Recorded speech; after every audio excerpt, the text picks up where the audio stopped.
সুধীবৃন্দ, এই মুহূর্তে আমরা রয়েছি খুলনার সর্বশ্রেষ্ঠ শিক্ষা প্রতিষ্ঠান খুলনা বিশ্ববিদ্যালয়ের ভাইস চ্যান্সেলরের স্যারের বাসভবনে। দর্শক, স্যারের সহধর্মিনীর কাছ থেকে কিছু তথ্য যেগুলো আপনাদের সামনে তুলে ধরবো। সাথে রয়েছে আমি প্রতিবেদক খুলনা সময়ের খবর আব্দুল আলিম। খুলনা বিশ্ববিদ্যালয়ের যে এত সৌন্দর্য, আপনারা ফুল দিয়ে খুলনা বিশ্ববিদ্যালয়কে ফুলের মতো সাজিয়েছেন, এখানে অবদান কার? প্রথমে আমি আমাদের সৃষ্টিকর্তা মহান আল্লাহ তাআলার শুকরিয়া গুজার করি।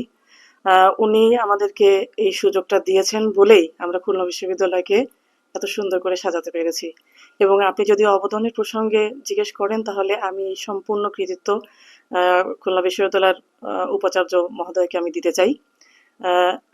উনি আসলে খুলনা বিশ্ববিদ্যালয়ের জন্ম লগ্ন থেকে এখানে আছেন, শুরু থেকেই আছেন উনি এখানে। এবং আমি ওনার সহধর্মিণী হিসাবে সবসময় দেখেছি, আমার কাছে মনে হয় যে খুলনা বিশ্ববিদ্যালয়ের প্রতিটি ঘাস, প্রতিটি গাছের পাতা সঙ্গে ওনার পরিচয় এবং একটা নিবিড় একটা বন্ধন ওনার। একাধারে উনি একজন শিক্ষাবিদ এবং একজন নগর পরিকল্পনাবিদ। তো সেই হিসাবে এই যে এই বিশ্ববিদ্যালয়কে উনি দায়িত্ব উপাচার্য হিসাবে দায়িত্ব পাওয়ার পর থেকে এই বিশ্ববিদ্যালয়কে ওনার ওই নগর পরিকল্পনার জ্ঞানটাকে কাজে লাগিয়ে বিশ্ববিদ্যালয়ের প্রতিটি কর্নার, প্রতিটি জায়গাকে উনি কিভাবে সৌন্দর্যমণ্ডিত করা যায় সেই চেষ্টায় উনি অব্যাহত থাকেন। এবং আমি সহধর্মিণী হিসাবে ওনাকে দেখেছি, উনি খুবই একজন নির্লোভ মানুষ। ওনার ভিতরে কোনো অহংকার কাজ করে না, যার কারণে উনি বিশ্ববিদ্যালয়ের একটা মালি, একটা ঝাড়ুদারের সঙ্গে উনি কথা বলেন। আবার উনি আমাদের যে ঊর্ধ্বতন কর্মকর্তারা আছেন, শিক্ষকরা আছেন, সবার সঙ্গে উনি কিন্তু আলাপ আলোচনার মাধ্যমে উনি একটা এখানে এই বিশ্ববিদ্যালয়টাকে সাজানোর চেষ্টা করেন।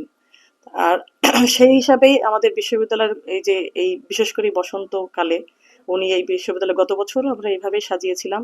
এবছর আমরা আরো কিছু অতিরিক্ত পরিকল্পনা আমরা এখানে করেছি। যেরকম এভিসির ভাইস চ্যান্সেলরের বাংলোর ভিতরে আমরা ওই যে বাগান বিলাসের একটা ব্যবস্থাপনা করেছি। এবং উনি একথাও বলেছেন যে আগামী বছর এই বিশ্ববিদ্যালয়ে আরো কিছু নতুন নতুন সৌন্দর্য বর্ধনের কাজ আমাদের এই অতিথিরা বা খুলনা বিশ্ববিদ্যালয়ের বাইরে থেকে যারা এখানে দেখতে আসেন তারা নিশ্চয়ই দেখতে পারবেন। এটা আমরা ওনার একটা পরিকল্পনার অংশ হিসাবে এটা আছে। আপনাদের ফ্যামিলিগত দিক থেকে একটা প্রশ্ন। 2টি মেয়ে, শুকর আলহামদুলিল্লাহ। আমার প্রথম সন্তান, আমার বড় মেয়েটা হচ্ছে ডাক্তার, আর আমার ছোট মেয়েটা এবার হচ্ছে এই 2026 সালের এইচএসসি পরীক্ষার্থী। ওদের নাম? আমার বড় মেয়ের নাম অবন্তিকা, আর ছোট মেয়ের নাম প্রিয়ন্তিকা। বড় মেয়ে Holy Family Red Crescent Medical College থেকে ওখান থেকে পাশ করে বর্তমানে ডাক্তার হিসাবে কর্মরত আছে। আর ছোট মেয়েটি হলি ক্রস কলেজ ঢাকা, সেখান থেকে এবারের এইচএসসি পরীক্ষার্থী। খুলনা বিশ্ববিদ্যালয়ের সৌন্দর্য বর্ধনে এত ভূমিকা রেখেছেন, তো খুলনাবাসীর জন্য যদি কিছু আপনি বলতেন।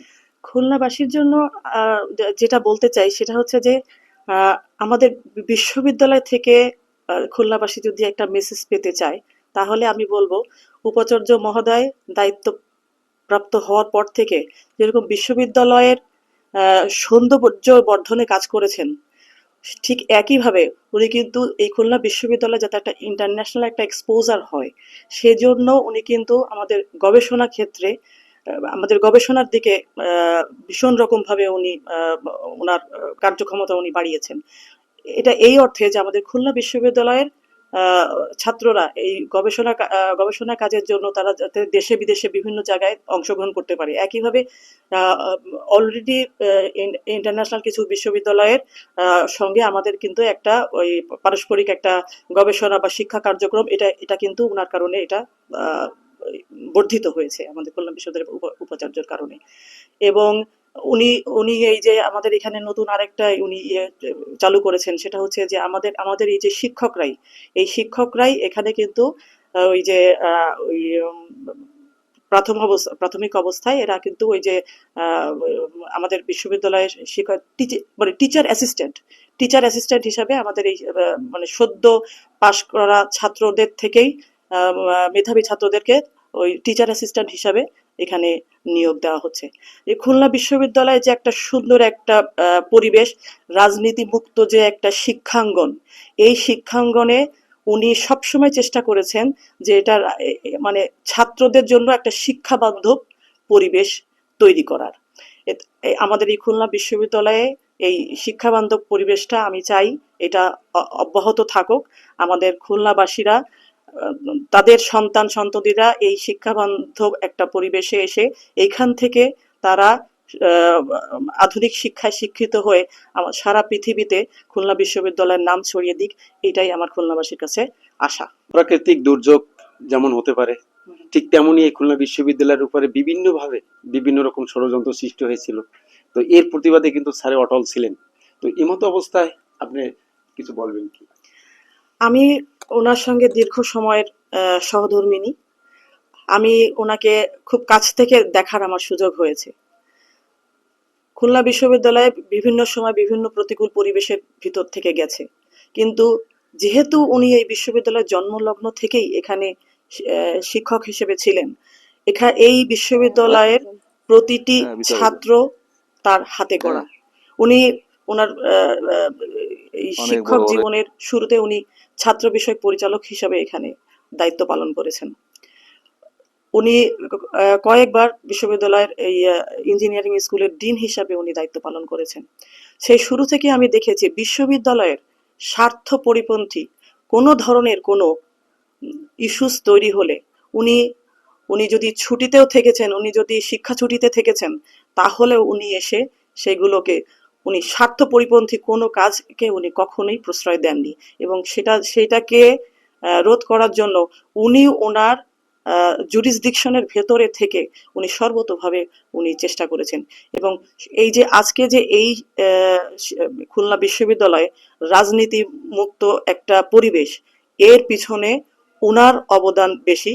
যদি এই খুলনা বিশ্ববিদ্যালয়ের অতীত ইতিহাস ঘেঁটে দেখা যায়, উনি সেই অনেকগুলো ব্যক্তির মধ্যে একজন ব্যক্তি যিনি খুলনা বিশ্ববিদ্যালয়কে সবসময়, খুলনা বিশ্ববিদ্যালয়ের শিক্ষাঙ্গনকে রাজনীতি মুক্ত রাখতে চেয়েছেন, এবং এখনো পর্যন্ত উনি সেই চেষ্টাতেই অব্যাহত আছেন যে খুলনা বিশ্ববিদ্যালয়ের ছাত্রদেরকে রাজনীতি মুক্ত একটা শিক্ষাঙ্গন পরিবেশের মাধ্যমে তাদের নির্দিষ্ট শিক্ষাকালীন সময়ের ভিতরে তাদেরকে যাতে সার্টিফিকেট দেওয়া যায় এবং তারা যাতে বিভিন্ন বিভিন্ন দেশে বিদেশে বিভিন্ন জায়গায় ভালো অবস্থানে তারা থাকতে পারে, সেই ব্যবস্থাও উনি অনেক সময় আমি দেখেছি যে ব্যক্তিগতভাবেও অনেক ছাত্রর জন্য তার একটা স্কলারশিপ পাওয়ার ব্যাপারে বা তার একটা ভালো একটা আন্তর্জাতিক কোনো একটা পরিসরে চাকরি পাওয়ার ক্ষেত্রে উনি ছাত্রদেরকে রেকমেন্ড করেছেন। সুধীবৃন্দ, খুলনার সর্বশ্রেষ্ঠ শিক্ষা প্রতিষ্ঠান খুলনা বিশ্ববিদ্যালয়ের ভাইস চ্যান্সেলরের বাসভবন থেকে ভাইস চ্যান্সেলর স্যার এর সহধর্মিণীর কাছ থেকে অনেক কিছু জানতে পারলাম। যে যেখান থেকে দেখছেন লাইক, কমেন্ট এবং শেয়ার করে উৎসাহ দেবেন, সাথে থাকবেন। নিচ্ছি বিদায়। খুলনার সময়ের খবর, প্রতিবেদক আব্দুল আলিম। আল্লাহ হাফেজ।